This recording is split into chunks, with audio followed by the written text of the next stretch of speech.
Hello and welcome to another edition of the Door 14 Hockey Podcast. I'm your host Marty, alongside John Hello. and Aaron. Hey.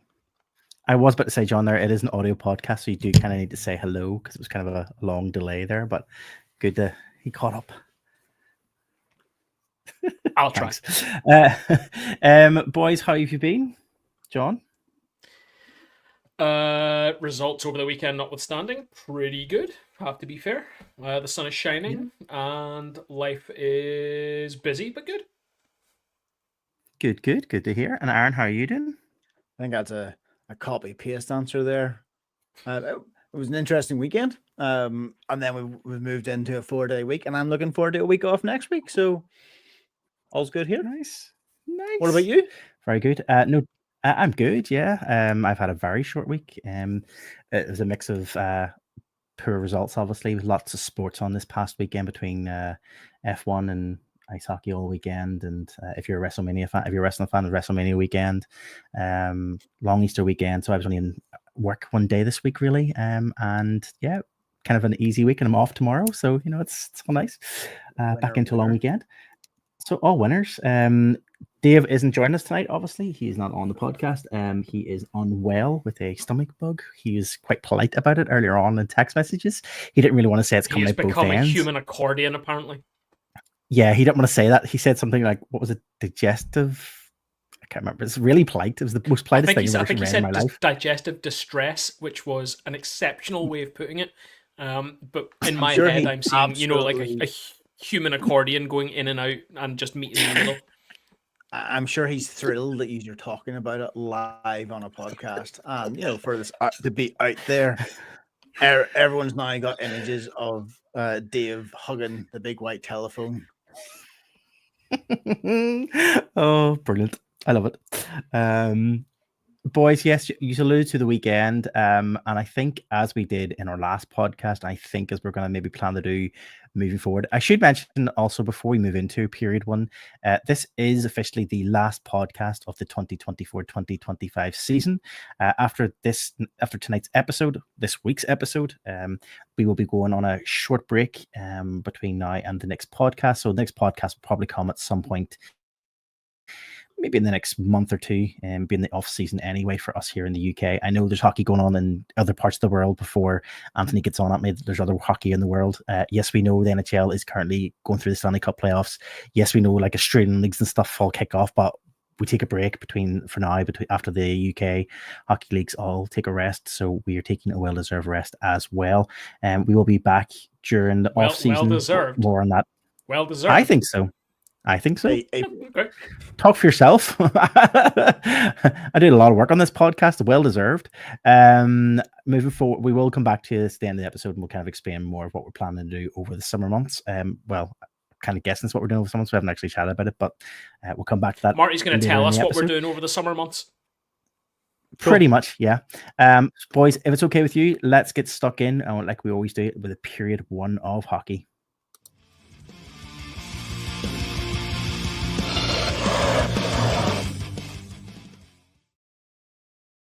Okay, starting things off with period one of hockey. Period one is a roundup of stories from around the UK.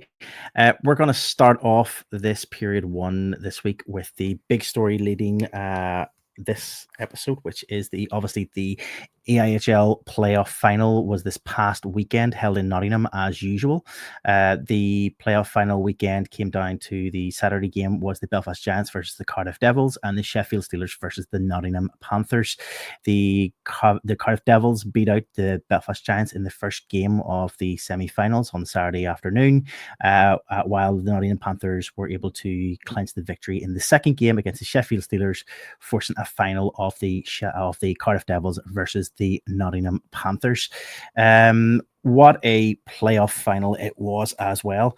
The Elite League put it out as I think someone in the Elite League, I'm not naming names, put it out to say it was a showcase for the Elite League and really kind of show what the Elite League can do.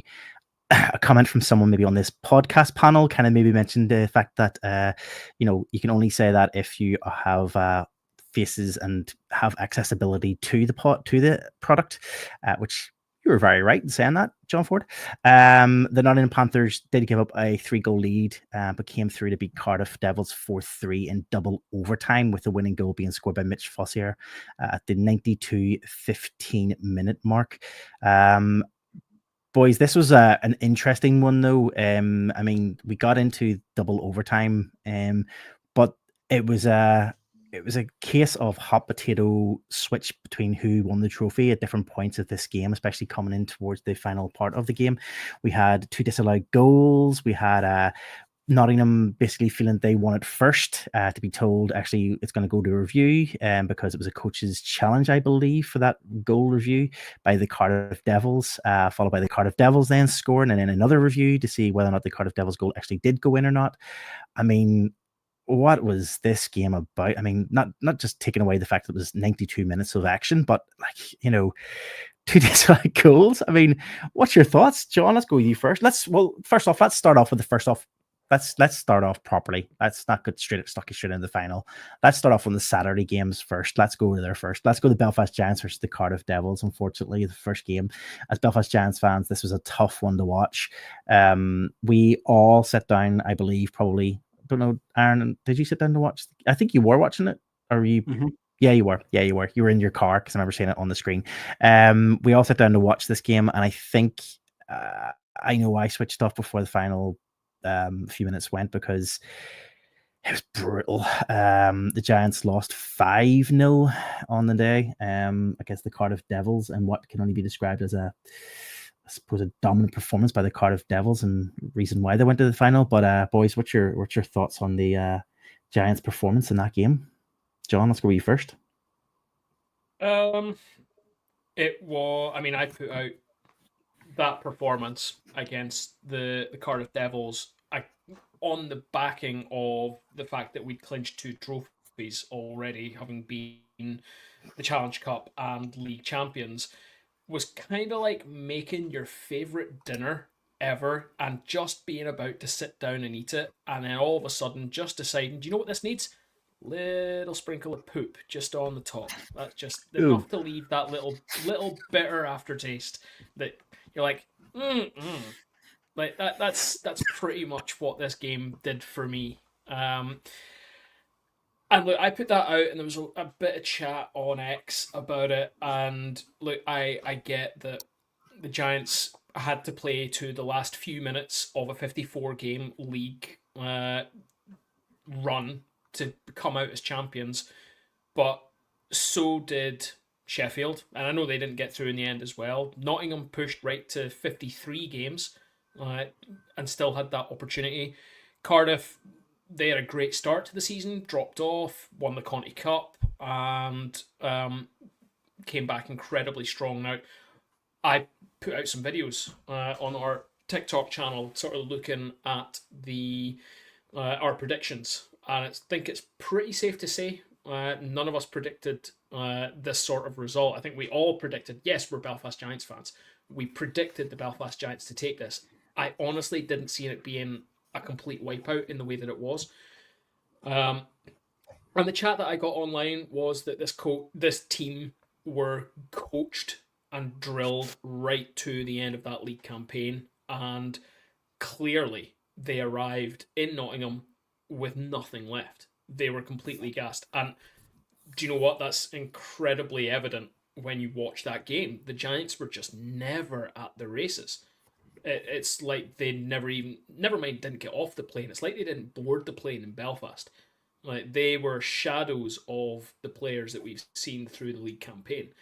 The Cardiff Devils were sound winners. They turned up. They deserved to go through to the final. It's a shame that we didn't see the Giants take it to the final with the potential of the Grand Slam. It was sitting there to be taken. It was 2 games for a Grand Slam. But that said, let's not take away the fact that we got the double. And also, I've said right the way through the season, I don't like Grand Slams. I prefer now. Yes, people are going to say I don't want to win 3 trophies. I don't even want it. Do you know what? If we'd had 3 years of Grand Slams, it's boring. It's 9 trophies between 2 teams. Now we've got 9 Yeah, trophies okay. between 3 teams. It's not much better, but I want to see parity in this league. It's great being a Belfast Giant, Sheffield Steeler, sometimes Nottingham Panther, sometimes Cardiff Devils fan as well, because you can go to any given night and probably be 60-40, 70-30, my team's probably going to win. I want 10 sets of fans to go to games for a 54 game league season, however many stupid games it takes to decide the Challenge Cup, and for a few postseason games to go, do you know what? My team are in with a shout of this on any given night. I want 10 teams competing for trophies, not 3 or 4. So, to me, while I'm still sore that the Giants didn't do it, I'm also quite happy with how things progressed and the fact that we've shared out the trophies a little bit this season. And I hope Yeah. it Do you not continues, think, and I hope though, we that share out that's a bit more. going to wanting those teams to compete for trophies? I appreciate the last 2 years, as you've mentioned, we've had those, the getting the 3 cups. But before that, it always felt like playoffs is a different game. Like you could turn up the playoffs and anything could happen, and we're right back at that. Like as you said, no one really predicted this. To give Dave a shout as he's hugging the big white telephone, he did say Cardiff, I believe, but only because he said, "Well, if it's not, I have to do if it's not the Giants, essentially it has to be Cardiff." But Cardiff then. essentially, I think he was saying that because if it wasn't the Giants, he wants it to be the team that beat the Giants on the way through there. Yeah. So, I but- get that, but going in, what we all agreed in the last podcast was actually the form team going in. And I know we haven't talked about it yet, Marty, but the form team going into the playoffs was Nottingham, based Yep. on the last weekend of the regular season. I Yep. know they didn't get any of the wins, but let's not take away their netminding is outstanding, and it is absolutely no surprise to see Grande re-signing for them next season. Yeah, yeah. Let's look ahead at the next game up on Saturday, which was the Nottingham Panthers who took on the Sheffield Steelers. The Panthers came back from two down against Sheffield Steelers, leading through. Sorry, Nottingham Panthers came back from 2 down against Sheffield Steelers, who led 3-2, and then they conceded within the last 90 seconds of the game. And then Sam Hurst scored the overtime winner to send the Nottingham Panthers into the playoff final, which is their first playoff final since 2016. A lot of, obviously, talk going into these playoffs. A lot of, fans hoping that this was kind of what was going to happen. They were hoping and they were willing the Nottingham Panthers to move on to this final. Obviously, kind of as a bit of as a tribute to obviously everything that happened in the season before. And we'll come back to that in a few minutes. But I mean, the Nottingham Panthers pushing through and getting that win was a massive step, was a massive thing for them. Sheffield coming away from this whole weekend with no wins whatsoever, if you could say that, if you want to count the third place game, which we don't really count the third place game. But yeah. Boys, your thoughts on the second game then, the Nottingham Panthers versus the Sheffield Steelers? John, we'll go with you first. Yeah, I can't say I was watching this. I did have it on in the background while I was doing some other stuff because I was interested to see who was going to go through. I'll be honest, I probably 50% checked out of playoffs as soon as the Giants were no longer competing for the trophy. Say what you will about my wants and everything with playoffs, but it was interesting to see the Steelers control the play to start with, control the game. That 2-goal lead, I thought that's a foregone conclusion. I thought that's done. I don't see the Panthers coming back from that, but they did. And when their third goal went in so late in the third, it was 57-41. Mitchell Fossier put them 1 goal up, and I thought that's got to be it. The Steelers did what they had to do. They pulled the netminder. 9 seconds of play with the netminder pulled, 6-on-5, and they did it. They pulled it level again. And then it was that overtime goal, that Sam Herr goal, is just a thing of beauty. And the celebration is one of my favourite goal celebrations that I have seen all season from Sam Herr. when he skated out away from the goal, having scored the goal, cut back in, scored that goal, and skated. He was on the far side of the ice from the Steelers bench, but when he turned round and waved at the Steelers bench and bid them goodbye after a Steelers player had done exactly that during their semi-final or quarterfinal, series, where again they had to go to overtime against Glasgow of all teams. And they one of their guy, I can't remember who scored that clinching goal in overtime for them against Glasgow, but he decided to wave goodbye to Glasgow. But to see that repaid, and then also to see the Panthers netminder coming up and waving goodbye to the Steelers fans in the crowd. If you haven't seen it, I don't know, I haven't got the photo here to put up, but if you haven't seen the photo of Grande waving goodbye to the Steelers fans and the reaction from the Steelers fans, so many fans flipping him off. It's one of the all-time great Nottingham Panthers photos. People will have that on their mantelpiece in Nottingham for years to come. It is fantastic. On a side note, before we move on to the final game of the playoff final weekend, I wanted to get your thoughts on this because it's something interesting that you mentioned there, John. It's something that has that about particularly about the Sheffield Steelers. There seems to be they took like say what you want, but they took a lot of flack this weekend between obviously that goal celebration, which rightly so. I think it was he was quite excited. It was it was great. It was a great goal winning celebration, but we also had the likes of Scott Conway from the Belfast Giants after that third place game lifting up his shirt and it said on it anyone but the Steelers. And then we also had, I think, Steeler Dan. Unfortunately, their mascot for the Sheffield Steelers also was the target of some abuse and hatred over the weekend. In which, to which point, the Elite League mascots, for some reason, had to put it in a statement this week to basically say, no, we love each other. Steeler Dan. It wasn't Steeler Dan. No, but it was a Steelers fan. So I saw this online. It was Lightning Jack, who some Steelers fan took thick about Lightning Jack having done something, whether it was being in the crowd, blocking a view, I don't care, whatever. Like, he's a mascot. He's there to do a job. The 11 mascots of the league were there. Sizzler came. Someone defrosted Sizzler again for the playoff weekend. I feel like he might have a cage somewhere in the NIC that they don't allow him back to Guildford. But yeah, he came out. So yeah, again, Steelers fans not exactly covering themselves in glory with that one. Imagine being a grown man and getting annoyed at a mascot for doing their job. Like, grow up. I don't care if your team is playing in overtime to go. I don't know at what point in the game this all unfolded. Wise up. Like, what a nonsense to be getting involved with a mascot. There was a lot of tripping towards Sheffield, and I just wanted to mention that Scott Conway one because I thought that was quite funny. Do you know my favourite part of the weekend about the sort of socials and like everything else has been Steelers fans seemingly up until this point haven't realised that nobody likes them. And they've all been asking the question, why don't people like us?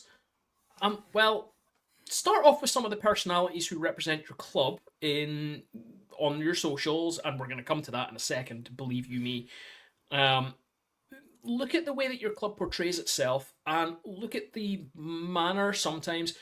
Yes, it's the minority that your fans get on, and they get caught getting on in a silly way. And yes, we've had fans do it. Look at the Belfast Giants fans with Nottingham players and coaches at the end of the season. That shouldn't have happened.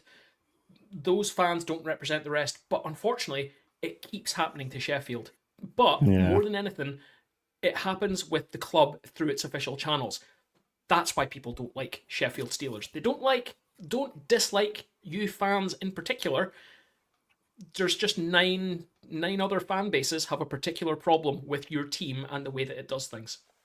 That's it. To be devil's advocate here, is it that as well as that they had been successful last year? Because like the Giants has got some the vitriol that the Steelers get from other fans is not the same as the the games play hatred that say Belfast got our Grand Slam season. Like, we come back the next season and everyone says Belfast is the best away trip to go on. The arena's brilliant. The fans are generally really good. That it's a great atmosphere. It's great to have Giants fans come to away games as well, or home games in our ranks. That's great. That's not what you get with Sheffield. There is a hatred there, and do you know what? It's sport. You should hate your opposition. I don't care. Like, don't take it thick. Nobody's taking it home and pinning up a photo of a random Sheffield Steelers fan and throwing darts at it. That's not what's happening. This is sports. People get invested in their team, they get invested in the sport, and you hate the opposition. That's the whole point. That's why we go. That's why it's exciting. If you're from Sheffield and you're butthurt about the fact that nobody likes you, tough.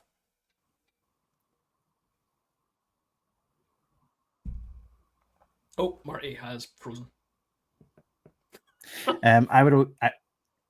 Sorry, am I back in? I think I am. I was going to say the one thing I would say that's different, Aaron, is sometimes is that, and it's the one thing I hate about playoff final weekend, and it's like my definite pet hatred is like my pet peeve about the final weekend is whenever people come to games and they were wearing t-shirts or they're saying on loan to, and then they choose a team of like, on loan to the Belfast Giants, on loan. It really agitates me.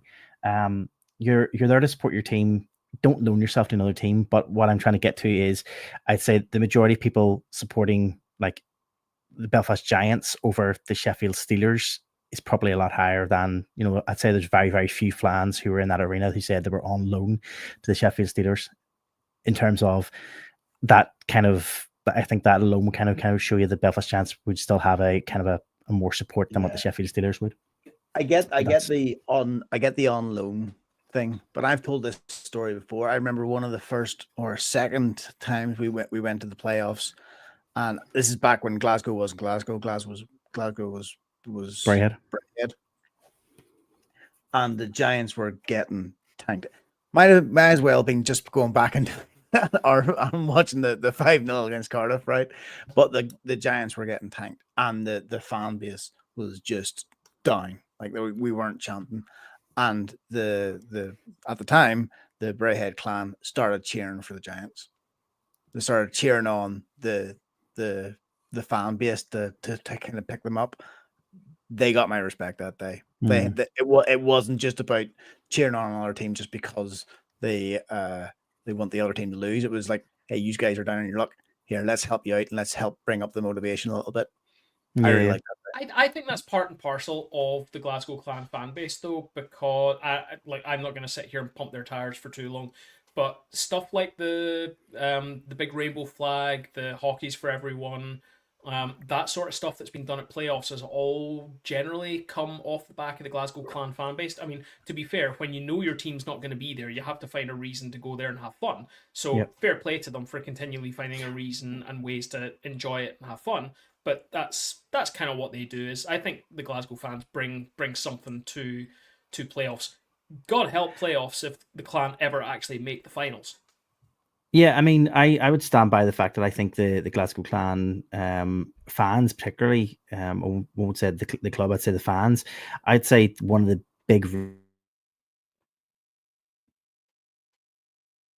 reasons why the Elite League knows of the fans a playoff final weekend, and having such a boisterous and vocal LGBTQ plus weekend one year with the rainbow flags and everything else. And I think the Elite League must have went at that point.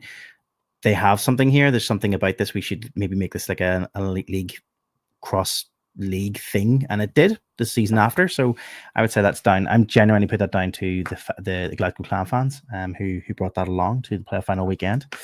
Let's move on to the final game. I'm not going to go into the third place game because, let's be honest, who cares?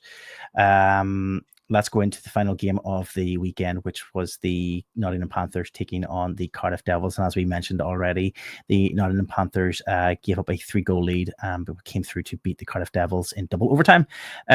Boys, obviously, as I mentioned already at the start of this part, obviously it was a hell of a game. Disallowed goals, big minutes played for all teams. What was your initial reaction to that? I know what our group chat, we were kind of like, what is going on here? What's happening? And I think at one point I kind of tuned out and I wasn't sure what was going on, because then I looked at my flash scores had popped up and said that Nottingham won it, and I went, oh, Nottingham won. And I think, John, you were like, that's a brave thing to say, and I was like, what? Flash score said that, and then you were like, and then I realized what was going on. So John, let's move to you first. I mean, two disallowed goals, 92 minutes of action. What a hell of a game. It was wild. Nottingham looked like they were in charge to start with. Like to roll out to a 3-1 lead through 2 periods. The third period, like 2-goal lead, terrible lead to try and defend. And that proved to be the case. The Cardiff Devils came back through with 2 goals in just over 7 minutes, I think it was, to tie things up, with only about 3-4 minutes left in the game. And by that point, we knew that we were heading to overtime. But who could have predicted? Like, I absolutely love the playoff format about no penalty shootouts. If I thought it was a gore through the rest of the season, I would say let's just play 10 minutes 5-on-5. Like let's do it. Let's just go for these full-time overtime. 20 minutes 5-on-5 overtime. Let's just do it. Golden goal. Yes, you realistically can't do that over an entire season, because guys end up gassed halfway through the season with games that end up tied and go to double and triple overtime. And you're playing 2 games worth of ice time just to get a winner in a means nothing league game. You just can't do that. This game was absolutely incredible. The goal by Nottingham early in the first overtime period, it looked like they'd done what they did to Sheffield once again. The coach's challenge. The Nottingham one was an interesting one because the referees went off. They reviewed the goal, and basically I think they were reviewing over the line or not over the line. And they came back out on the ice, called a good goal, celebrations continued for Nottingham. Then Pete Russell used his coach's challenge, and the coach's challenge was for netminder interference. Referees went back to the box, reviewed it, and came back out, no goal. So we continue on. We didn't have anything else until the 70th minute into second overtime session. 30 seconds in, Cardiff Devils score straight away. There was no referee's review on this one. Straight away, the coach's challenge was thrown down by the Panthers this time, and once again, it was no goal. Netminder interference on Grande. Those were both in the first overtime session. Yep. To be clear. Then we go through 22 minutes of ice time. From the 70th minute through to, I can't even count, 12 more minutes of game time, plus an intermission period as well to relay the ice. 2 minutes. I'm losing the run of myself here, guys. Yeah, 12 minutes into the second overtime period, we finally got the goal from Mitchell Fossier, and it was all over. But everything was up and down. My favourite part of it all was, we always complain, and fans always complain about the love-in from other teams posting their congratulations on being the champions. Whoever was in charge of the Guildford Flames socials, like, I'm glad I caught you before you deleted that tweet. So, like, you put it out while the goal review was going on. Clearly, you were watching on Flash Scores. You weren't watching the live stream. You weren't watching it on Premier Sports. You naughty social media administrator, not paying proper attention, and you got caught. But fair play for owning it as well. Because we had a go at you after the game as well. And you were good for it. You were good value for it. So well done. Yeah, it was pretty funny. No, it was Aaron, what's your thought? I mean, obviously coming to you first before we move on, your thoughts on, I mean, I think you put it in the group chat that it was it was one of those, you always talk about how playoff final weekend should be an exciting kind of weekend and it should be an exciting game. I mean, that was an exciting game. 100%. And yeah, John talks about Nottingham like hitting the ground running, but that's obviously Cardiff pulled it straight back, coming back from was it 3-0 lead, bringing it all the way 2-1. 3-1. Sorry, 3-1. Yeah, so they went. Nottingham went up 3-0, and then that was mid second period, and then by the end of the second, you're right. yes, it was 3-1, and then Cardiff brought it back in the third. Absolutely amazing play by Cardiff to bring it back. Yes, they didn't win, okay, but it was tit for tat, right, all the way through to that overtime. Playoff hockey at its finest. Yeah, definitely, 100%. And the championship, obviously, the Red Caps went to the Nottingham Panthers, and they definitely celebrated this one with a massive crowd following behind them, not just in the arena, but after. Sorry, John. Yep. So can I just make a point about those Caps? Yes. Because I found something out. Uh-huh. Do you remember when the Giants won the Challenge Cup and they got their lovely white hats that were given to the guys, and then the Elite League did some auctions, did some raffles. You could get yourself one of those hats. I absolutely didn't try to get one in a raffle. These hats that the Nottingham Panthers are wearing, do you know what they were actually for? The league champions. They were for the league, and they didn't arrive in time. So they were then used for playoffs. So I don't know if the Belfast Giants actually have Elite League champion caps for their league championship. There was also a slight mishap with the imaging that was around the arena after the game, I believe, as well. I read somewhere, or I seen today, someone put out a photograph of a electronic billboard around the NEC.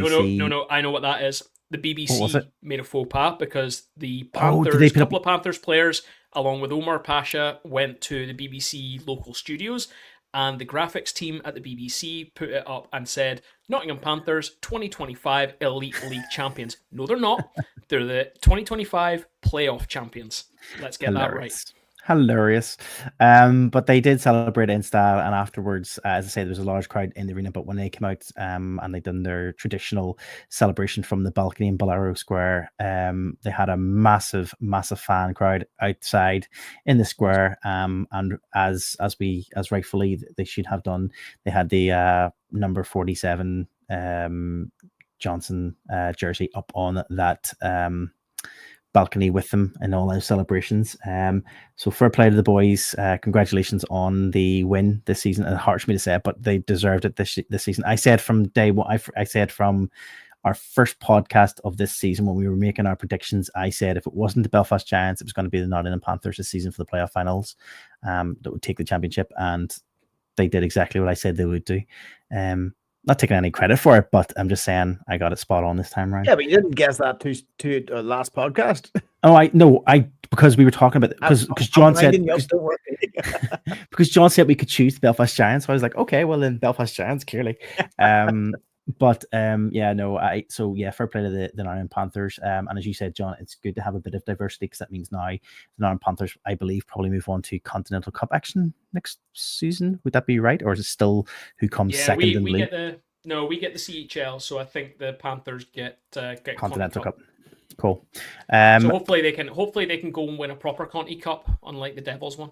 Let's talk about the Conti Cup winning Cardiff Devils, shall we? And let's move on to our next story. And that is the story that broke pretty much the day after playoffs finished. Was it Tuesday, actually, I think maybe broke off, but this is the story that Pete Russell will be leaving the Cardiff Devils after 2 seasons. The Cardiff Devils confirmed the departure of head coach Pete Russell after 2 seasons at the club. Russell won the EIHL Continental Cup title in 2024-2025 and led the team to both the Challenge Cup and playoff finals. Devils ended the league season 4th. Earlier this season, Russell signed a new contract for the 2025-2026 season, but had an out clause that allowed him to move on before the 30th of April before the new contract kicked in. Todd Kelman said, Pete is a great person and a great coach. We won a European Championship under his leadership. I made 2 finals this season. I want to thank Pete for everything he did for the team over the past 2 seasons and wish him well going forward. We have heard that he's moving back to Europe. Germany, he's heading back Germany, I believe. Yep. It came as a bit of a surprise. I thought it was a bit of a surprise. I thought, obviously, the fact that they had, got him to sign a contract for the 2025-2026 season, I just kind of automatically assumed that was what was going to happen. It kind of bit, I think, there was some questions whether or not it was a decision that he decided to get the out clause and release himself, or was there some form do of... you think the Conti Cup put him back on the European market? Possibly. I possibly. And my question was going to be for you boys. He's done Dell. He's done Dell 2. He's done a couple other European leagues as well. It would not surprise me, even though we joke here and it wasn't a real Conti Cup. It was a tinfoil version of the dinner plate of destiny, given that the really the strongest opposition that they could have had in that grand final weekend weren't allowed to come over for visa problems. Yes, he still won it, and he probably, coaching wise, put himself back on people's radars over in Europe. He's got the national team stuff behind him as well. People know what he's done with the GB setup, and I would not be surprised if that just put him back on the shop window in people's heads. So, Fair point. I guess a lot of people might automatically think about, apart from the Continental Cup, what have Cardiff done in the last couple of years, and they haven't won any trophies, so you automatically think that he's getting kicked out. But that's a very valid point. Yeah. Interesting comment from our most loyalist fan, Mark. He has said in the post-game interview on Saturday, which honestly I didn't watch, he said the stress of the Elite League season, with the league being the main competition that everyone's out for, so a 54-game season you've got to perform through, might be a reason that he's looking at leagues where postseason is where it's all about, and the shorter form competition. So maybe it's that. My question for you guys though, and this is something that's been sort of brewing in my head with this, we've got the World Championships coming up. The GB boys will be taking part in the World Championships again, and obviously Pete is the current GB head coach. Do we think that if this is Pete stepping away from the British domestic game again for a while, is this the two-pronged question? Is this the opportunity for GB to go a different way? Or is this Pete's opportunity to say, I'm not going to carry on and I'm going to concentrate on my domestic duties abroad, where I don't have the time to spend looking at the British talent for the GB setup? No, because he's obviously done the GB setup before when he played away for in Germany, or when he coached away in Germany. So I don't think that comes into factor. I think, but the success that GB has come while he's been coaching domestically. I still don't think that's going to change anytime soon. I think what we're seeing as the coaching in Team GB is just going to remain coaching as Team GB. I'm not sure. Watch us come back to me next month, and but I genuinely think I'm not sure. I reckon I'll predict that I reckon we get this World Championships with Pete Russell in charge, and then I think he steps down, and I think we see Corey Nielsen and Adam Keefe stepping up as co-coaches. I think we end up with a split coaching system with Nielsen and Keefe. The only way that it's not either one of those two or both of them sharing the role is if we bring in a North American coach to coach the national team. That's the only way I see it not being, and by North American, sorry, I mean a coach from North America to do it full time, to have that be their job, and to not coach domestically in the Elite League. Now, watch this come back to bite me, and the next North American coach who comes in to do the GB setup ends up also coaching the Cardiff Devils. Oh, yeah.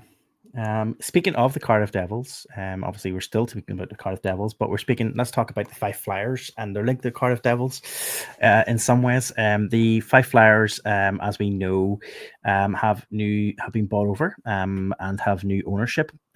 This past week, it has been announced, not officially been announced by anybody in terms of the team wise, but it has been announced that the company who has been formed to take over the Fife Flyers added a new name to the paperwork and listed a sole director for the company who will be taking over.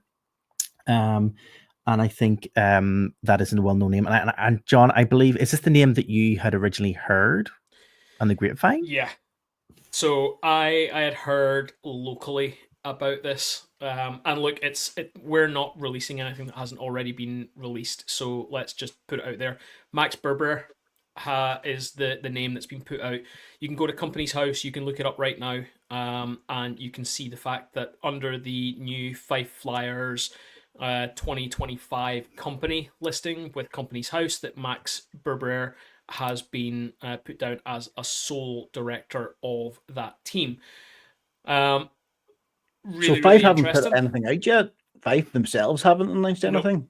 It's the off season. Let's be totally honest. The Five Flyers won't put anything out until 2 days before And the season goes. Also, let's kind of also put in perspective that technically the Five Flyers, as it currently are, it's a new company that's taken over. So it's a new created Five Flyers 2025 Limited who would take responsibility for putting out that announcement themselves whenever that comes. So an old Five Flyers account technically would have to belong to the new Five Flyers, and the official announcement would have to come from the new Five Flyers 2025 Limited company rather than an old Five Flyers company. Wouldn't that be? I'd be right in saying that. I would believe. It would.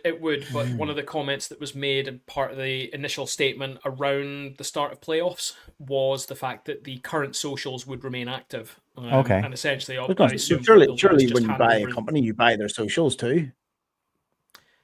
You would imagine so, but actually, it could be a separate asset that might have to be bought separately.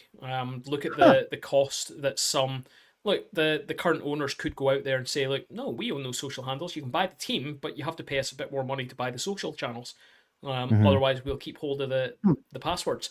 I don't imagine that's what's happening. I think what's probably more likely is that some of the teams behind the scenes will be waiting to have conversations with the likes of Max Berber and whoever is going to be brought in to run that team separately. It may be that Max has this idea of let's completely refresh the backroom staff. Let's start from scratch. Let's change the dynamic here. Now, the one thing that has to be said, like Max coming from his experience of the Cardiff Devils.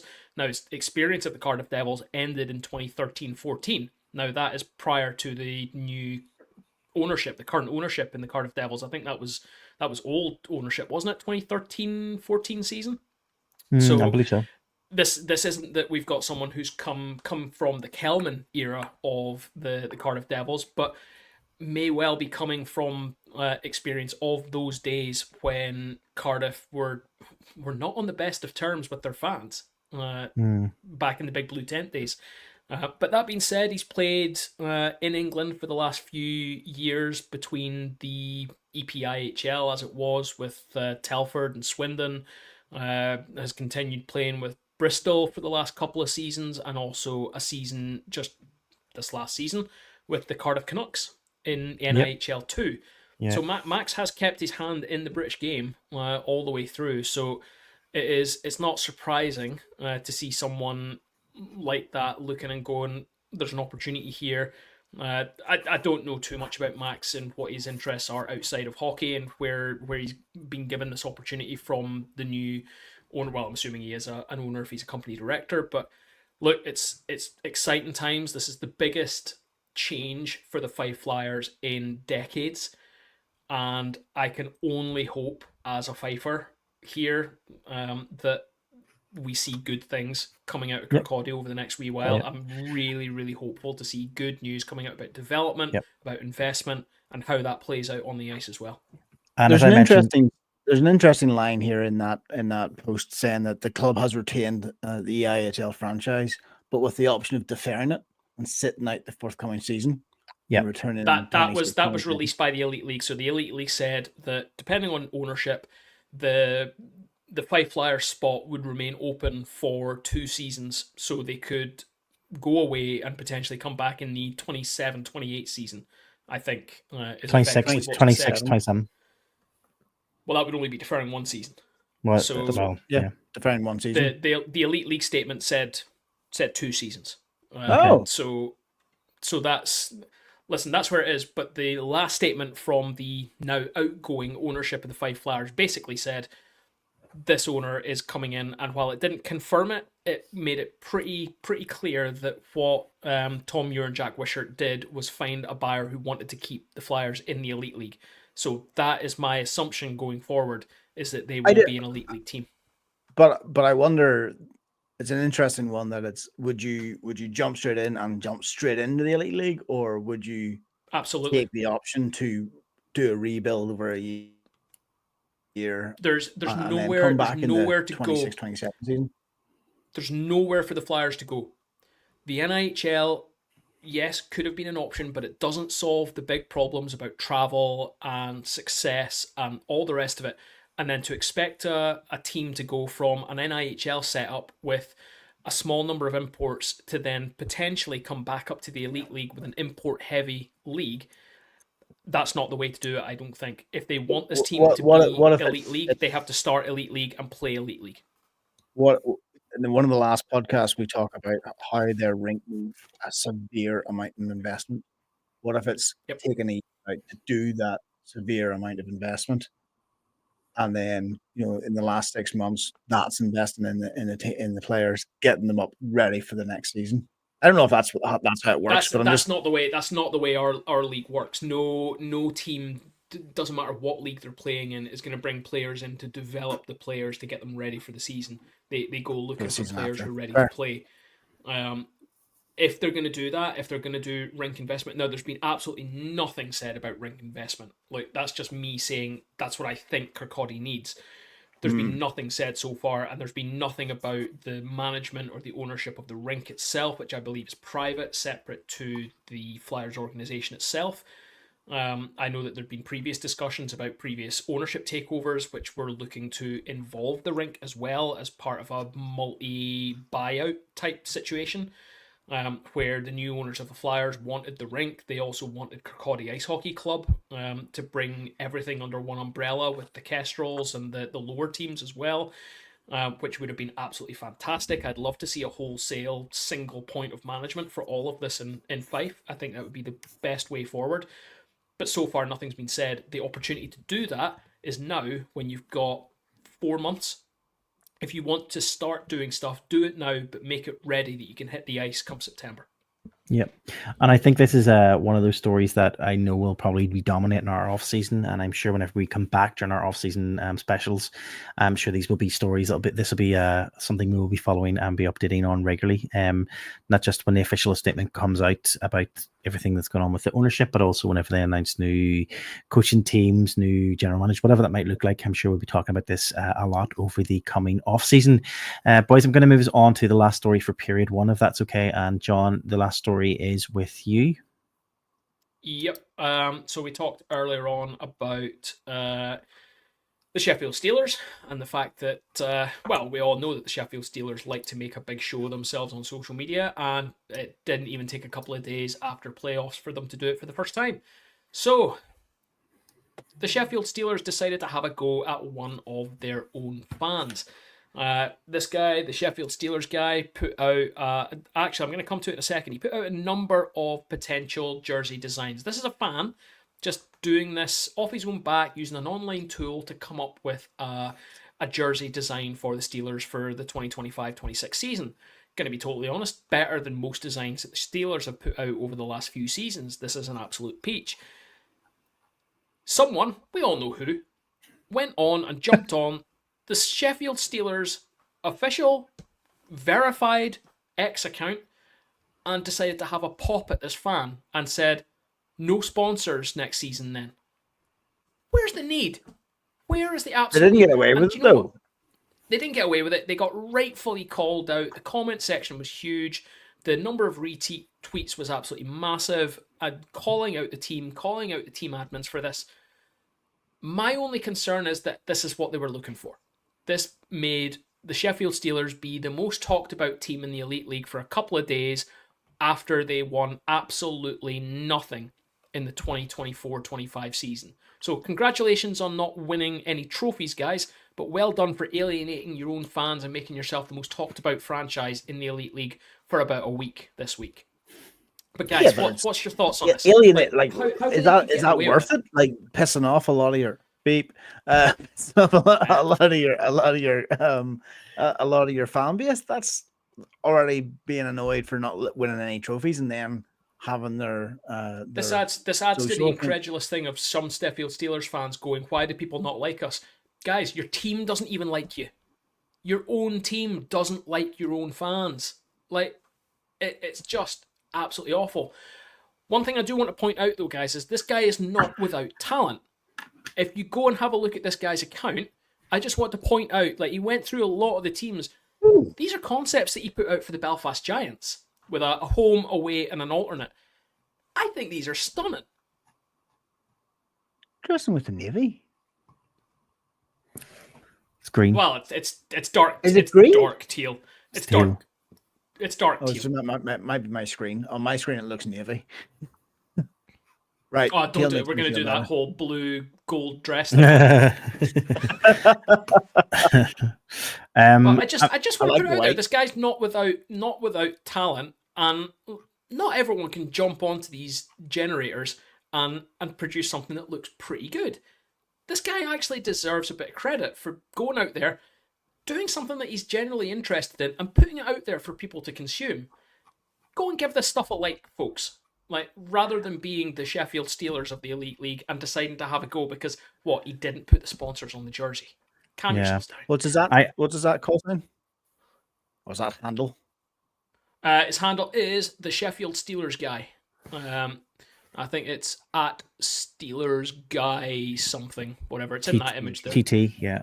I mean, So- in my head, this is kind of like, when you've got this is someone who enjoys kind of just going on, creating jerseys, a bit of artwork for, he likes to create and share with people.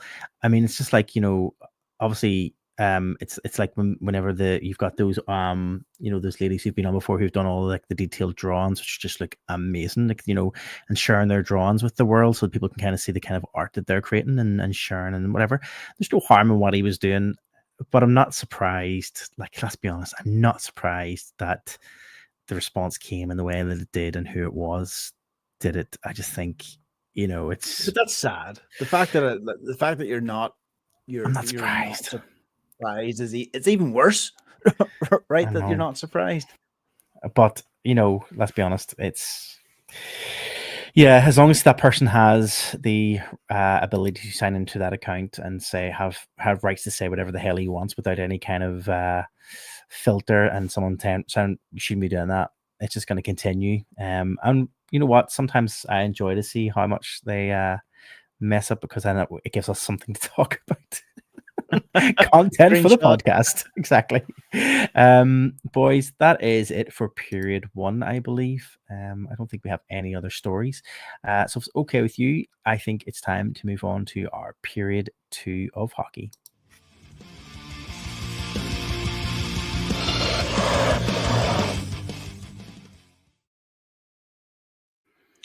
Welcome to period 2 of hockey, where we talk about international hockey. Now, Marty, I know that you warned me, I think, last podcast saying, hey, anyone who's looking after period 2 of hockey has to do the run through. So I think this is your first story, though, isn't it? Well, yes, it is. I will take over. Don't you worry. Don't panic. You can figure it out next season. Yes, this period is dominated by pretty much one major story, and that is the start of the NHL playoffs, which have already commenced, and I think we're into potentially the third game for quite a few of the teams already. I know the third game for the Toronto Maple Leafs is tonight.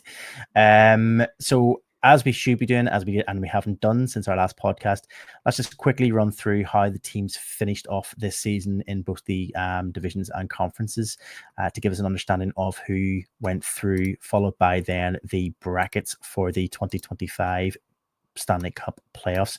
So starting off with the eastern side of things in the Atlantic Division, the Toronto Maple Leafs clinched the top spot there with 108 points. The Tampa Bay took second with 102 points, and the Florida Panthers took third with 98 points. In the Metropolitan Division, the Washington Capitals they took top spot with 111 points. The Carolina Hurricanes took second, 99 points, and the New Jersey Devils came third with 91 points. The two wild card spots then were taken by the Ottawa Senators and the Montreal Canadiens. The western side of the country and the Central Division, the Winnipeg Jets took the top spot with 116 points. The Dallas Stars finished in second with 106 points, and the Colorado Avalanche came third with 102 points. Pacific Division, the Vegas Golden Knights took top spot with 110 points. The Los Angeles Kings took second with 105 points, and the Edmonton Oilers came third with 101 points. Wildcard spots were taken by Minnesota Wild and the St. Louis Blues, much to Dave's enjoyment when he sent us the image of Minnesota Wild clench the spot for the wild cards, which came the morning after that game, last game of the season. So well done to the Minnesota Wild for getting through, and that's on behalf of Dave, obviously. So let's take a look at the Stanley Cup brackets then, as they currently stand after what, as I said, I think most of them are heading to the third game as of tonight. I think it's the first of the third games coming up. So in round one, let's look at the Western Conference side of things and how those matchups have transpired then from the final standings in the league. The Winnipeg Jets take on the St. Louis Blues. The Dallas Stars take on the Colorado Avalanche. The Vegas Golden Knights will take on the Minnesota Wild, and the LA Kings take on Edmonton Oilers. The eastern side of things, then we've got the Toronto Maple Leafs taking on Ottawa. We've got the Tampa Bay Lightning taking on Florida. We've got the Washington Capitals taking on Montreal Canadiens, and the Carolina Hurricanes are taking on the New Jersey Devils. Boys, let's get your thoughts first and foremost. I know we can kind of see here, and it's kind of, we've got a few games I've already played, and we can kind of see who's kind of leading in terms of currently in the first set of 7 games. Toronto Maple Leafs obviously are my team I'm following, and I know you boys were all jumping on board the Toronto train this year. I hope you are still doing so, apart from Aaron. You're going to go with I jokingly have the jersey right over there just to tease you. You're not going with Toronto. We already talked about this. Let's get your thoughts on. Let's go with the round one on, and kind of get where you think who's going to move on to round 2. If that's okay, we'll do kind of a little quick kind of who we think is going to move on to round 2 from each of those kind of ones. Maybe even get your thoughts on who's going to take each conference final. So John, let's start with you. Round 1, we have the matchup between the Winnipeg and the St. Louis Blues, Dallas and Colorado. Who do you think will advance from both those 2 rounds to move on to round 2 to face off against each other? Before I come to that, let's just have a moment for the 2 teams from the podcast who didn't make it to playoffs. Okay. Aaron, 29th and 30th for us. Flyers in 29th in the league, and the Preds in 30th. A remarkable gap actually between us of 8 points. Glad to say the Preds didn't end up stone last by 16 points we managed to avoid coming in absolute bottom, where the San Jose Sharks and the Chicago Blackhawks were right below us. But let's go not the raffle, that's the wrong, what is it, the draft lottery. We've got lots of entries into the draft lottery, so number 1 draft pick is coming to Smashville.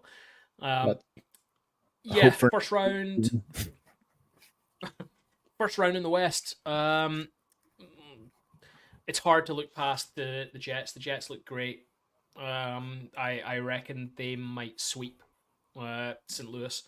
I reckon that's a 4-0 straight through. Dallas, Colorado, I can always see Colorado coming back. I can see the Avs coming back into that. So I am going to say for round 2, we're going to end up seeing the Jets against the Avs. Okay. Yep. Aaron, same question to you. That first matchup then, round 2. Who do you think will take it? It's going to sound like I just copying John's homework, but I am actually going with that as well. I do think the Avalanches, the Winnipeg Jets were already 2-0, 2 up, and they're playing well. I would like to see Colorado Avalanche come through as well, and I think that they could do. Okay. Yep. I'm pretty much with you guys too, the same spot. That's exactly what I have too. And the second matchup, then we've got the Vegas Golden Knights versus the Minnesota Wild, and we've got the LA Kings versus the Edmonton Oilers. Who do we have for moving on to round 2 from those matchups? I'm gonna go first, so it doesn't sound like I'm copying John. Go ahead. Okay. You go first. I would love the Wild to go through. Okay. I'm not even going to go through what but the fact that it's 1-1 at the moment shows that they can play against the Golden Knights and perform. So let's go for the Wild going through. And I think the LA Kings are going to take the second one. Plus, I have an LA Kings jersey. Okay, so LA Kings are going to come out then, so it's going to be Edmonton. Great, thank you for the tip. It's going to be there. You go. You know Edmonton who's going to win. through. Okay, great. I'm going to go next. I'm going to go with the Vegas Golden Knights. Are going to beat Minnesota. Sorry, Dave. Now I'm going to switch to Edmonton just because you're going to go with LA Kings. So I'm going to go Edmonton because if you've got an LA Kings jersey, then they're going. But I have a Leafs jersey. Okay, I'll stick with LA Kings then. So I have Vegas versus LA for round 2. And John, who do you have? I'm going Minnesota because I'm trying to visualize and I'm going to actualize through positive thinking a Minnesota Wild, Toronto Maple Leafs Stanley Cup final. That's what I want. Amazing. I want Dave versus Marty. I want podcast influence on this. If it comes to it, when people realize that we've got 2 of our podcasters are heavy fans, the NHL is going to come to us to provide content. So yeah, I'm going for the Minnesota Wild to go through. I think I'm going to put it out there. I think McJesus can get Edmonton back into this. I think Edmonton can go, maybe not win 4 in a row, but maybe just squeak through. They might squeak through in 7. So I'm going to say round 2 there is going to be Minnesota, Edmonton Oilers. Okay, Edmonton. Okay, cool. And then the last question then for this side of things, who do you have for the conference final then? Who do you think will be who do you think will win the conference final? Minnesota Wild. He's okay. I don't even have to look at the stats. You've sold me on the dream. You've sold me on the movie. So you have. So let's forget about everything else and just go for we want a Minnesota Leafs game. Okay. So then moving into the other side of the country, the eastern side of things then, obviously you have Toronto in the round 2 versus who then? The Lightning or the Florida Panthers? Who do you have? Panthers. Dave or John, sorry. Hey, I'm Dave. I'm going to go Tampa. I think Tampa get that, but I think they fall by the wayside when they hit the freight train that is the Toronto Maple Leafs. They will make the Eastern Conference final and they will make the Stanley Cup final. I've got to agree. I think it's going to be Tampa as well. Round 2, so it's going to be Toronto versus Tampa in round 2. On the other side of things, I think it's going to be Washington versus. I know I'm going to put up a comment here that Fuzz, our friend Colin Fuzz Radcliffe put up, which was New Jersey out after 4 games.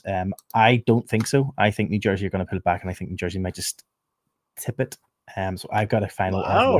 I've got round 2 as Washington versus New Jersey Devils. That's my round 2 anyway. Who do you guys have? You just want Keeper to keep going.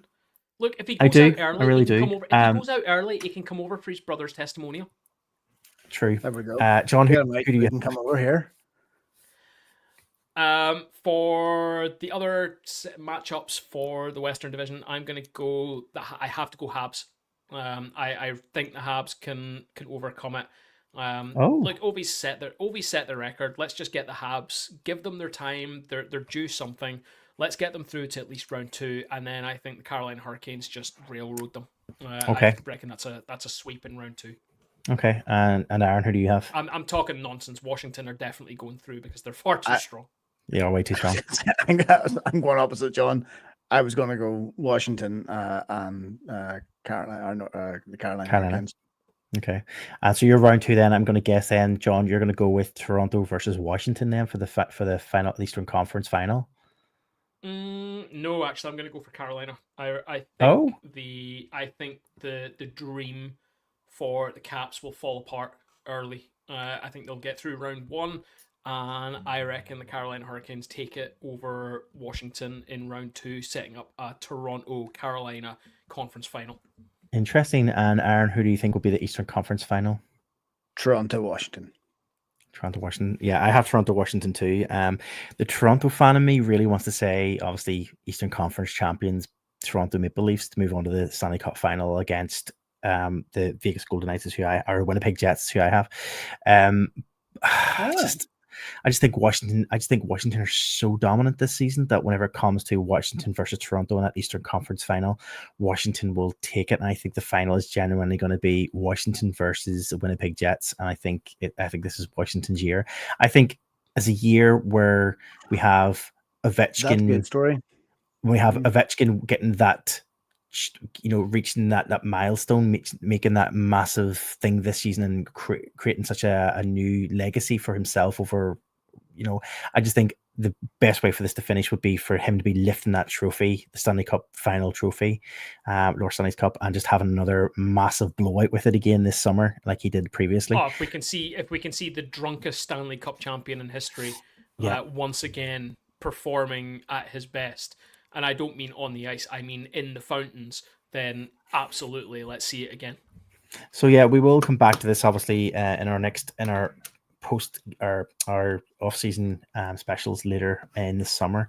I'm sure that they'll still be being played in our next episode. So we will come back to this story. Aaron, will I continue on with the last story? Go ahead. You've got one other story here for the PWHL's expansion. Yes, so it has been announced that the first expansion in the PWHL, which is the Professional Women's Hockey League, has been announced, and it will be an expansion into Vancouver. Team is set to debut in the 2025-2026 season and will play their home games at the Pacific Coliseum. The team will be playing at, obviously, Vancouver, British Columbia, which is the new team. There's no more information yet in relation to nicknames or anything, because obviously we know that's been given as part of the previous teams are already in the league. They've already announced what they're going to be branding as this coming season, so we don't know what the branding is yet for this specific team. What we do know is, though, that they'll be playing from where they're playing from. We also know that ahead of the debut, we also know that they're going to be playing in specific colors. They're going to be playing in the primary color of Pacific Blue and a secondary color of cream, and the team will operate as a PWHL Vancouver until the permanent brand identity is announced. So that will follow probably, I'd say, somewhere early off season before this initial season starts. So there we go. First announcement for. No, it's not. So they're going to compete next season in the 25-26 season as PWHL Vancouver. And at some point, I would imagine in that season, they will come out with their brand and their logo and all the rest of it. So similar to the first season of the PWHL, where all 6 founding teams competed under the brand of their city name and just had those emblazoned across their jerseys. That's what I imagine we'll see from the Vancouver team, is they will just have Vancouver across the sort of diagonal of the jersey in their primary team colors, the blue and the cream. And then at some point there will be an announcement about what their brand will be going into the 26-27 season. I think that's what they're saying there. Perfect. That was my error. So yes, but there we go. First team announced, or first expansion has been announced for this league. I'm sure we will see probably some more in the next coming years anyway. And Aaron, that was a quick one. And that is me. And that, unless guys, you have any other stories, that brings us to the end of period 2. And we'll just move on to period 3.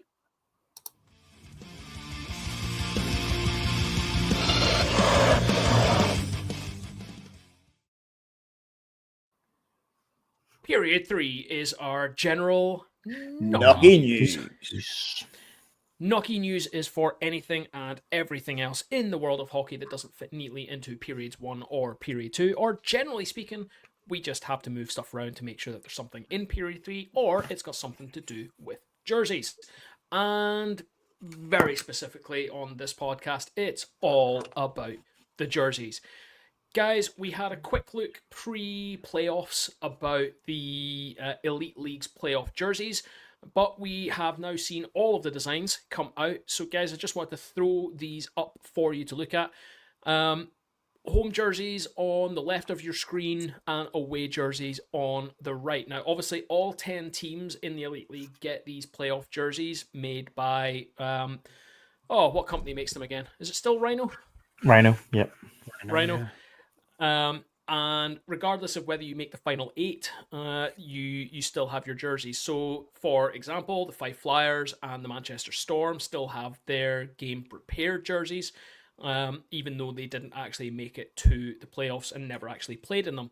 The other 8 teams have all played in all of their jerseys, their home jerseys and their away jerseys, and they are also available for auction. So, starting off, guys, I just want to ask you, what do you make of this year's Elite League playoff jersey designs? As always, they're always just a play on the same thing. They're the same basic design with a different logo and the main title sponsor slapped on. Marty, thoughts on Rhino's products this year? I think I made it clear whenever we talked about these, the ones that had been released before on our last podcast. Like there's just nothing inspiring about the jerseys that they come out with for playoffs. I just think I know that the idea is to have a uniformity in relation to having all the jerseys look exactly the same. So that when it comes to playoffs, they're all exactly the same jersey. They all look exactly the same, blah, blah, blah. But I just feel like handing the reins over to the teams to have individualization for the playoff jerseys, I think would be better. I still stand by that. If I'm going to be honest, and I have to say something positive about the jerseys, then I probably would say that if there's any jerseys that stand out as really nice looking jerseys, I like the Coventry, the dark ones, maybe more than the light ones, and I like the Coventry one and the Panthers one over the majority of the other jerseys. I have a question about the Panthers one. Yes. Is it just me? There's no main sponsor, or is it just this image? So, like we talked in the last podcast, we talked about Dundee and how that main sponsor is like shocking because it's like this big bright yellow block. But on the Panthers, I'm not seeing a sponsor in these images. Do you know what, mate? Now that you say it, you're 100% right. I'm just looking at the images from the Elite League, and you're 100% right. The Nottingham Panthers jersey doesn't have a title sponsor. It is the cleanest. It's the cleanest jersey one out there. Although wasn't the whole thing that their title sponsor was a Nottingham brand, and therefore the Nottingham, that doesn't matter because it doesn't make sense because that wouldn't be the same in the black one because it says Panthers. Do you know what? The Panthers one did what they did with their home jerseys, their regular season jerseys. So the logo is different on the two jerseys. Yeah. On the home jersey, it says Panthers. On the away jersey, it says Nottingham. So that's the difference in there. But there still isn't any title sponsor. Now I can't remember for the life of me. They used to have that building society. They were the Nottingham Building Society, Nottingham Panthers, for a while, which was a daft mouthful to even say. So whether that's been an agreement with their title sponsors. To make that jersey as clean as possible. But if that carries forward into their jersey design, sort of moving on, that's fantastic. But well caught, Aaron, because that makes those jerseys really, really nice. Actually, when you look, that's what I was going. If I was a Nottingham fan, I would be chomping at the bit to buy one of those jerseys. It's lovely. They're lovely. I think they're the best ones. And the ones I think are actually the worst jerseys. And I think this is no representation of the team itself because the team comes out with some fantastic jerseys throughout the year. And that's not me flating their tires because obviously, John, you've spoken to the lady who is responsible for some of the designs for this team. But the Fife Flyers one is god awful. Well, let's be fair. They're not in control of that design. Anyway, it's the worst jersey design on that whole entire thing, and it's awful. That blue is just crap. It's a bit harsh to say it's the worst design. It's exactly the same design. It's just unfortunate with their colors. That's what I mean. Yeah, the colors are terrible, and that's something that the playoff jerseys have been consistently guilty of. Is when it comes to especially the Belfast Giants, for example, is not being teal. And actually, once again, I would go with the fact that the Belfast Giants have played in green once again for playoffs. They're not teal. They're that color that really, unfortunately, our jerseys turned into while we played with Kukri gear, which was green, and that's why everyone got such a shock when we rebranded and came out with the new is it CCM that's making our jersey? No, The Warrior. Warrior. Warrior. Warrior, and we actually went back to teal, and everyone went, "Wait a minute, this is teal? Yeah. No, Whoa, that's a much nicer color." and people spend money on these as well. I'm just, Well, I was going to come on to that, guys. So the playoff jerseys, as always, are up for auction. So all 10 teams, all the jerseys, game worn, game prepared, championship jerseys, even from the Nottingham Panthers, are all available for purchase right now. They're open for another 5 and a bit days. So it's currently Thursday while we're recording this. And I'm not even going to bother doing the maths. It's going to be like next Wednesday or something. I think that everything sort of closes all off on these. There are still some bargains to be had if you're a fan of the likes of Fife. A lot of jerseys with one or no bids on them so far. Same for Dundee. Ooh.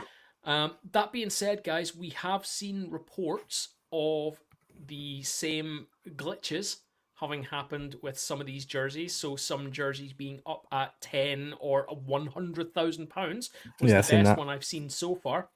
That being said, there are some Nottingham Panthers jerseys going for decent money right now. And by decent, I mean fairly cheap. But that will probably all change in the next week or so.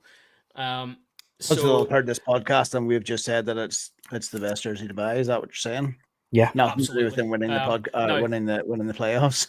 No. just Our endorsement. just as I'm scrolling through the one that's jumping out to me as being a silly bid right now is a Sheffield Steelers jersey with the name of Valorant on the back.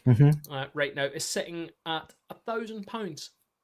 Now, I'm not entirely sure if that's a false bid on there, because I would imagine that the Sheffield Steelers social media manager might well be buying that for himself, because that man has featured in more of their social media stuff this year than probably any other Sheffield player in history. So I would not be surprised if that turns up in an estate agent's office very, very soon. But guys, that's the Elite League jerseys for this season, but it's not the only thing that came out of playoffs. The Elite League had its own merch. Now, we didn't get round to doing this last time, guys. The Elite League had its own jersey, along with other things. What do you guys make of that jersey? Did we not talk about this jersey already? It feels power injury It or something feels, like that. We did feels talk like about this, It yeah. needs to be slated more. It feels like it needs to be slated more that it's an absolutely god-awful thing. Oh, it's awful. Let but alone- I think we've already had that conversation. Okay, well, let alone the other merch and stuff, hats and scarves and all the rest of it. Very, very basic stuff. And like, I'm the first one. I get sucked into merch and stuff. But do you know the weirdest thing that I don't really get sucked into is the playoff final weekend stuff. It's 2 days. No. It's three games that really matter and one that really doesn't matter. I'm not entirely sure I'm going to be going around wearing stuff that reminds me of an incredibly drunken weekend where I probably spent more money than I should have, and especially if I bought that jersey. And You wonder how many of them they actually sell.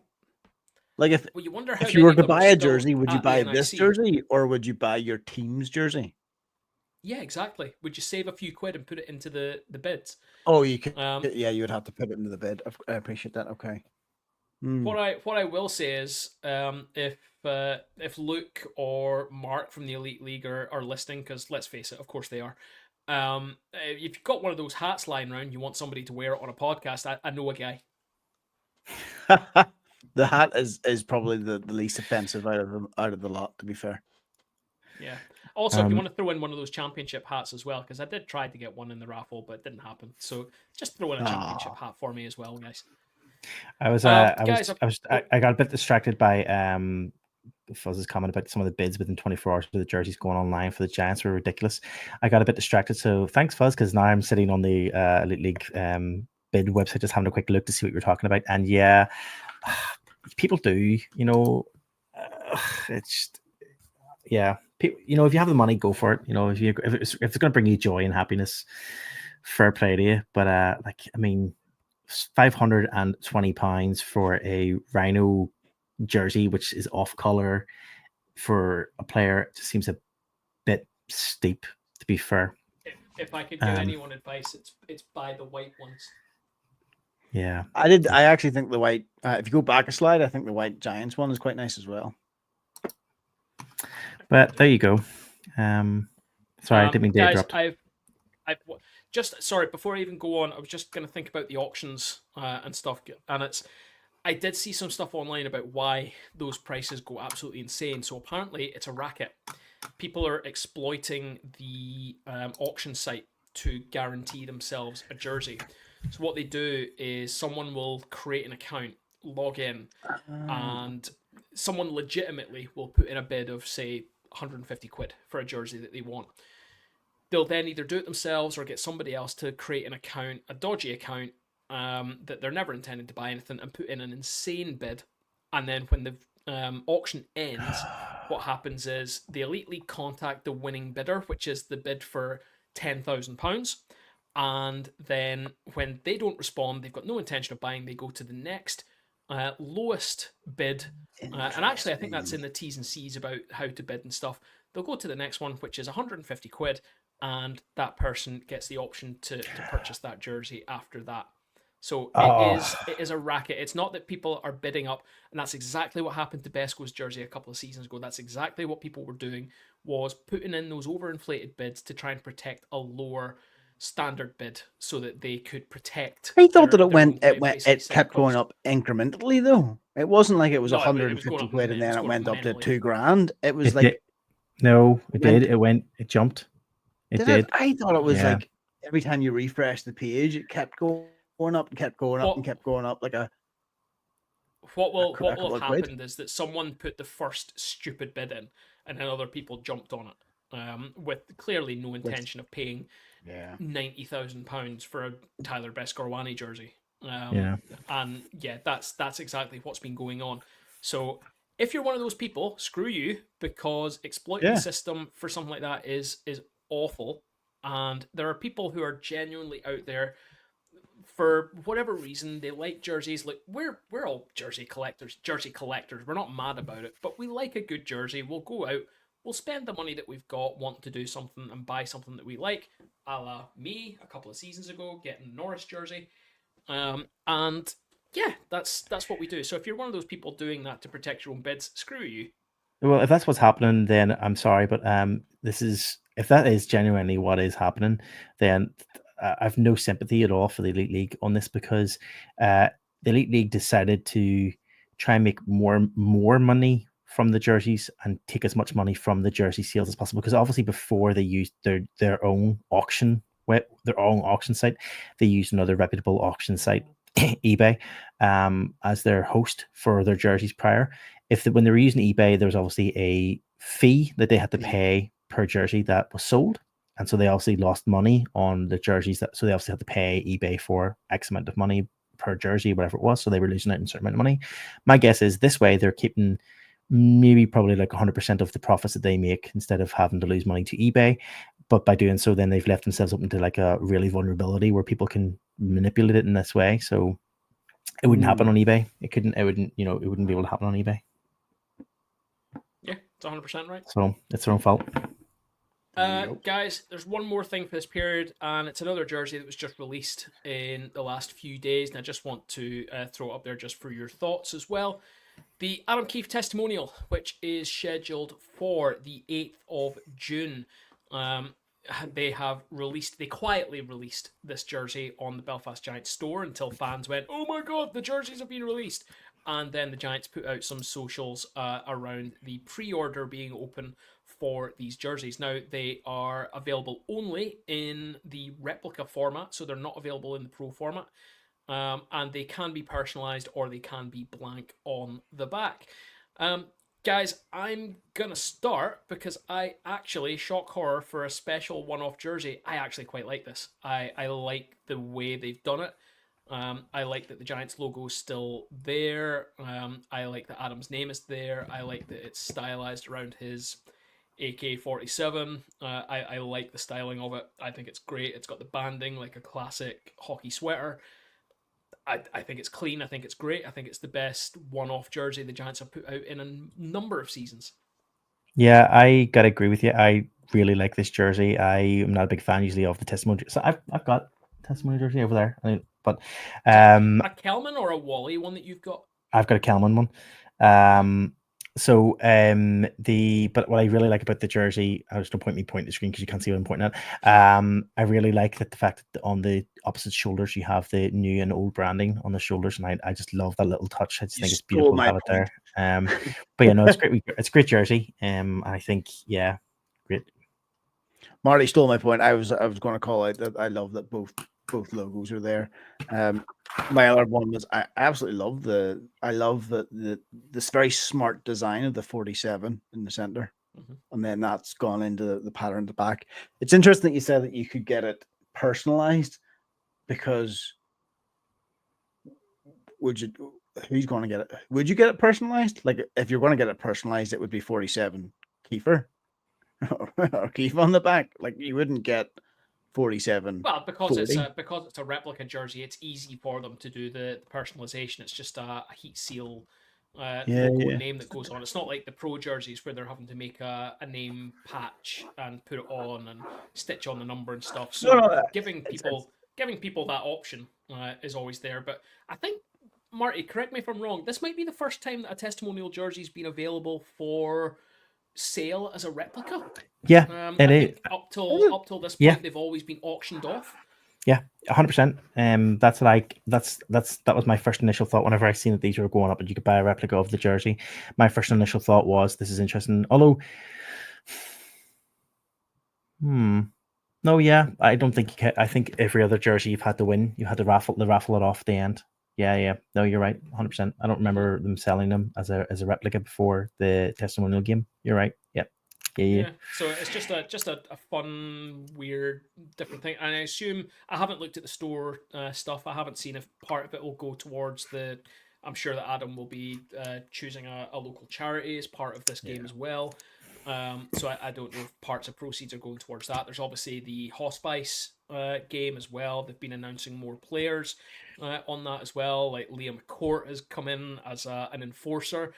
Some of the PR around this has been absolutely fantastic. The initial release of Kieran Bartlett was absolutely brilliant. You've got the new, is she from Corey or something? She's going to be on there as well. We're starting to see some of the names associated with Adam Keefe's testimonial will also be part of Hospice as well.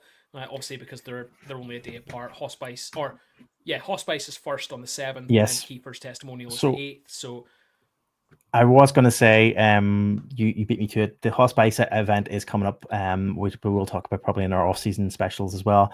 But it is looking to be quite a fun from game coming up. Obviously, today they announced former Belfast. You're my Matto. No, they announced former Belfast Giant Captain Rayback is coming back as well for the games. But yesterday, did you see who they announced?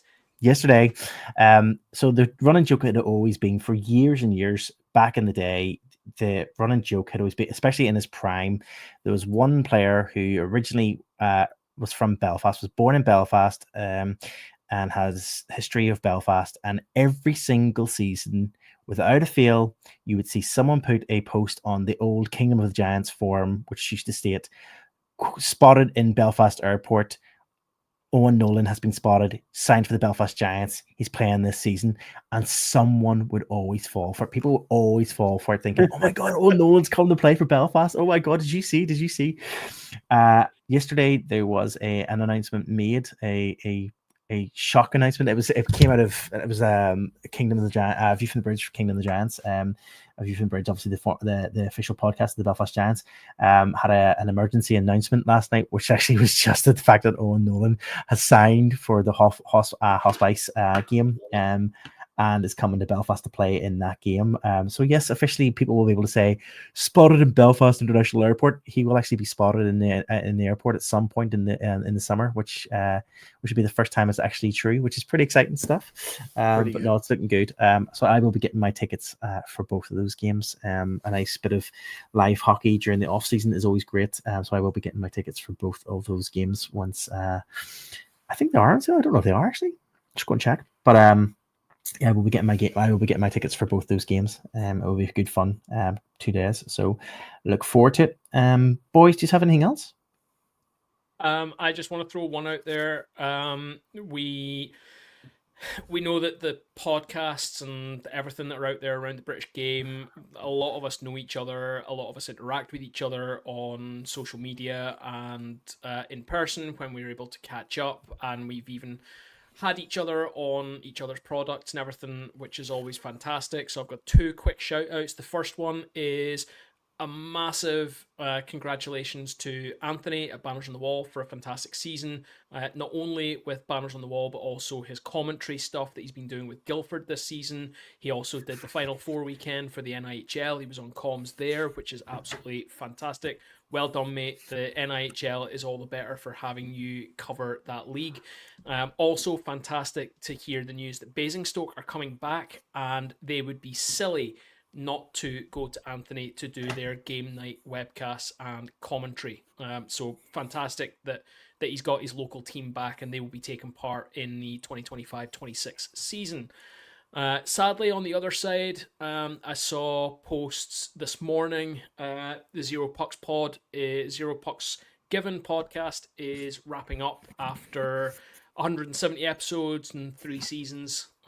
Sad to see another podcast covering the game here in the UK, specifically looking at NIHL 1, but that is being wrapped up due to sort of changes in Ben's personal circumstances.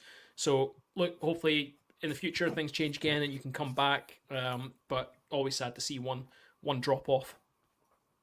Yep. Too right. It is always sad to see him go.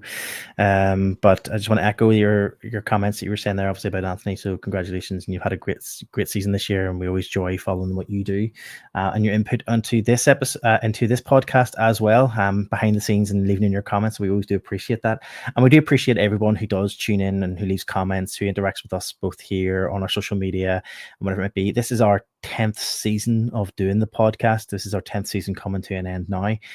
Moving on to hopefully our 11th season, is if all the boys still want to continue doing the podcast and continue for another season, we will be back. It must be nearly time for our own testimonial. When did the Giants come to us and ask us to do a testimonial?